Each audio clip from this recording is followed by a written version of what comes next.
I had a couple of the things that people wanted us to talk about. This was about, I don't know, like a week and a half ago when I was like, hey guys, we're going to record in a couple of days. What do you want us to talk about? Because there's nothing going on.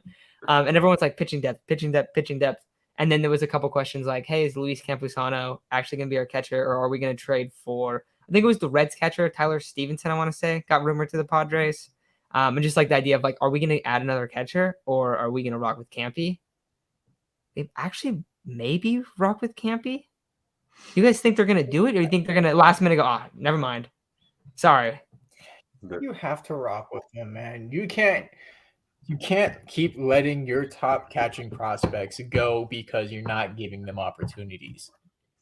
I know Mejia has turned out to be like an average catcher and he was a top prospect, but seriously, if you're not going to give your top prospects, your cream of the crop prospects that are supposed to be a premium at what they do, and you're not going to give them a chance, then you're failing as an organization. Honestly, if you are not going to give your top of the line guys that you are standing by any chances, then you're failing as an organization. Yeah, I agree. I definitely agree. I mean, at this point, you have to give him a chance. If he's like, after Austin Nola, if he's your only option, then you have no reason to not give him a chance. I thought he made significant improvements in terms of his behind the plate work, in terms of framing and everything like that.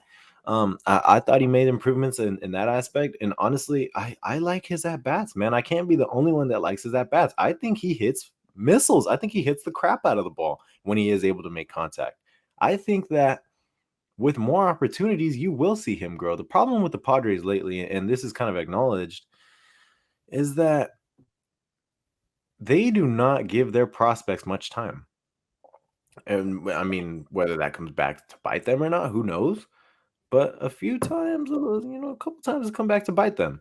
But Luis Campusano, you kept him, you have him on the roster. It's going to be hard to trade him unless he gets his value up, which the only way you can get your value up is if you play. You have no choice but to play him. I think the main priority is going to be whenever the starters are out there during spring training, get Campusano some innings, because at one point it didn't seem like Blake Snell liked throwing to him. Only way you're going to get them to like throwing to him is by giving him those major league innings or spring training innings.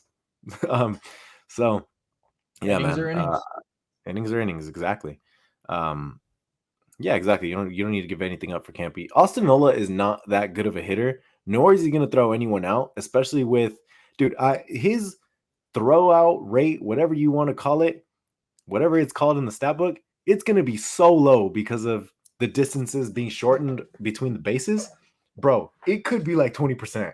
It could be like horrible. Not 20, but you guys know what I mean. It could be really bad. Not even just that. Look at who's throwing to him. Look how long of a leg kick they have. They take forever.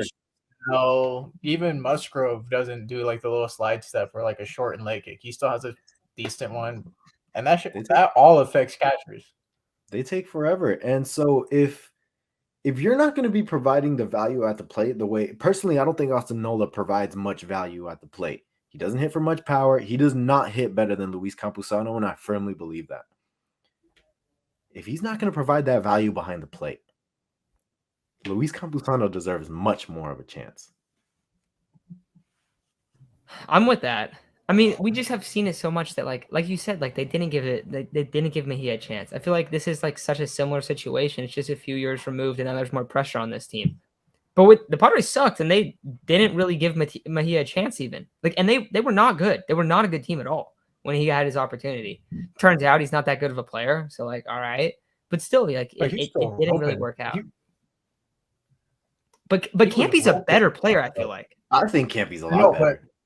No, yeah, Campy had better at bats, but even when Mejia got chances, he was roping liners out to the outfielders, just straight to outfielders, but he was roping them like solid contact. Yeah, he was. And they're like, you know what? We're rolling with Austin Hedges, a guy who can't hit his body weight, a guy that hits maybe 2 home runs, and we're going to roll with him instead. Come on. Yeah, I mean, the one thing is Nola does get on base a good amount. That is a plus. But that's about the only plus at the plate.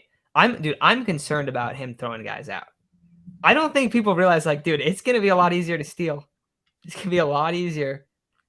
Now Yeah, it's gonna be nice. I mean, our team's not too fast. I mean, Fernando, Fernando Grisham, gonna Kim. steal. Gonna steal a lot. You might see Jake try and swipe some. Dude, hey, you know what? You know, Manny steals a decent amount of bags, and it's funny because me and my brother, we like kind of make fun of it a little bit because nobody thinks Manny could steal bags, but call him the Flash because honestly, it's kind of we're like, dude, how the hell is this dude stealing bags?